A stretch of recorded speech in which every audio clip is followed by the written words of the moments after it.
Welcome to our discussion on a remarkable work that weaves together philosophy, wisdom, and a no-nonsense guide on avoiding folly while embracing self-improvement. I'm excited to jump in.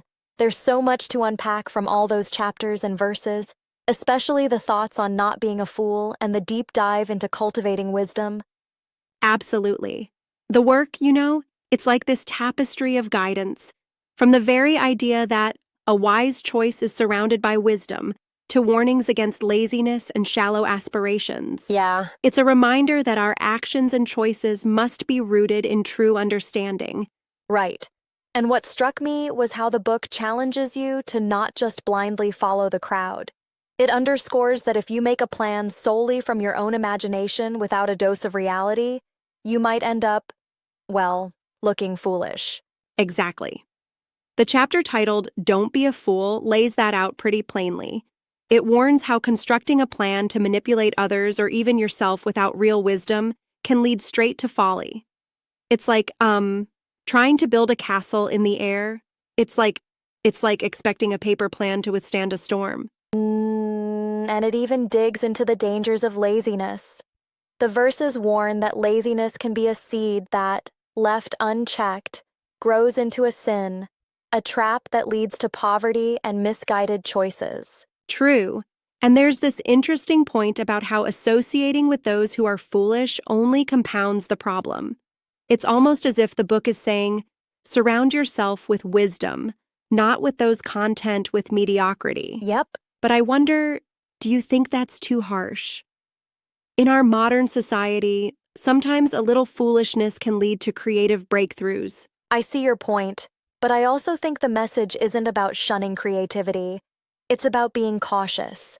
There's a line between creative risk-taking and, say, falling into patterns that dumb you down or get you entrapped in a cycle of poor decisions. Exactly. And then the work transitions into the chapter on wisdom itself. It explains that wisdom isn't just accumulating knowledge, but it's about translating that knowledge into reality, acting on it and learning from it. Right. It emphasizes that a wise choice is not merely a static ideal, it's something that evolves as you trade experience for understanding. Yeah, and the verses there really nail it. The idea that if you fail to apply your knowledge or if you accept the easy way out, you're essentially selling yourself short. It's like you have to step up your game to secure a better future. Absolutely. And there's a particular set of verses that caution against giving away your wisdom to someone who might later use it against you, especially when dealing with a fool. That kind of advice is, really profound, because it hints at the need for discretion in sharing your insights. And there's also an intriguing discussion on the interplay between reality, truth, and wisdom. How even small mistakes or lies can compound, leading one to a point where they might be taken advantage of. It really lays out a roadmap for self-responsibility. Right. And then we move into what might be the heart of the book, wise lesson advice. This chapter is packed with practical insights about life, from the idea of being born with the capacity for wisdom to the responsibility of turning every experience into a lesson. It's like the writer is saying, learn from the past, act in the present, and shape your future. Yes, and it expands on how our very existence, our will, and our capacity for thought are interconnected. It reminds us that even the smallest effort can evolve into a grand breakthrough. It's almost like an analogy. Just as a small insect can rouse a giant from slumber, even a minuscule act of self-improvement can have a huge impact on your life. It challenges the listener to reflect on their habits, particularly on complaints and excuses that only serve to stall progress. And that leads us neatly into the chapter on cultivate life knowledge. Here, the focus shifts to cultivating oneself and rejecting the mindset of, I can't. The advice is firm. Don't let excuses stand in the way of harnessing your potential. Yes, the message about cultivation is one of persistence and proactive change. It emphasizes that you must work on yourself because relying solely on external forces won't cut it. It says, don't believe in I can't. Instead, You have to realize that the obstacle is merely another opportunity to cultivate success. Right. And it even points out that the best way to improve is to embrace the challenges head on. The book underscores that sometimes your self-improvement efforts might attract envy or backlash, so it advises keeping your progress focused and sometimes under the radar. Yeah, it paints a vivid picture, almost like gardening. You must nurture your growth steadily and be careful of those who might want to snuff out your progress.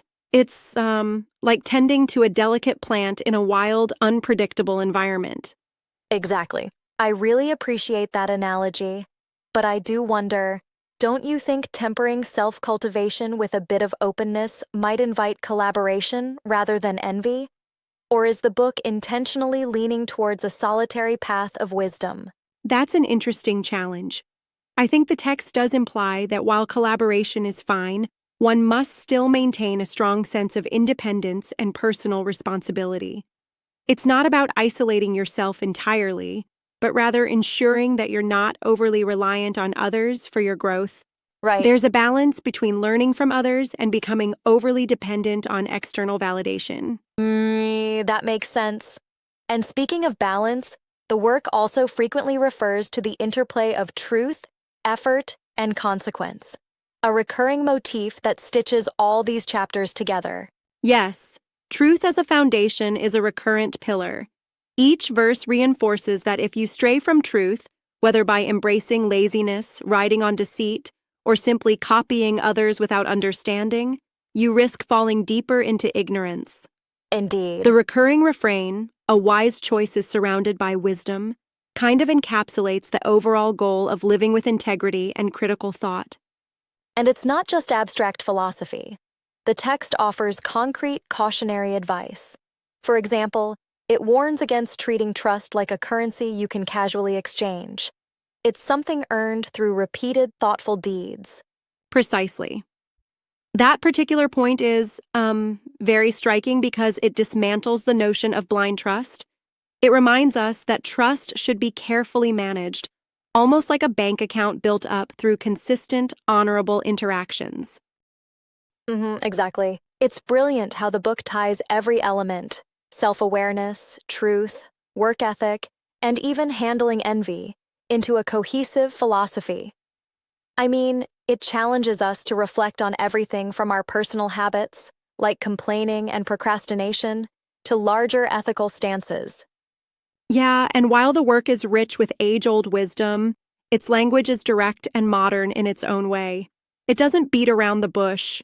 It practically tells you, if you don't change, you might end up being defined by your mistakes. Right. And those lessons on not being a fool or lazy, they resonate even today. In an era where distractions are rampant, the advice to work on yourself and not settle for easy shortcuts can be a real wake-up call. Absolutely. The structured chapters, from "Don't be a fool" to "Cultivate life knowledge," all push you to ask, how are you investing in yourself? And are you ready to bear the consequences of inaction? Indeed. I particularly like the idea that our reckoning with mistakes, rather than avoiding them, is itself a sign of wisdom. It almost feels like every setback is designed to push you towards self-improvement. Yes, it's an empowering perspective. Instead of viewing faults as final failures, the book suggests that mistakes are just signals, clues telling you to adjust your course, kind of like recalibrating on a long journey. Absolutely, recalibration, yes. There's also that gritty advice about taking direct action. How complaining without acting only reinforces your limitations. I mean, who hasn't felt stuck and tempted to just vent instead of making a change? True, and the insistence on less talk, more action is a timeless lesson. It reminds you that every moment spent lamenting is a moment wasted in building the future you want. It's like, choosing to be the captain of your destiny rather than a bystander in your own life. Exactly. I also noted some verses that warn about the dangers of copying others' actions without understanding the underlying wisdom. It's a nudge against imitating for the sake of imitation, which, frankly, is pretty common these days.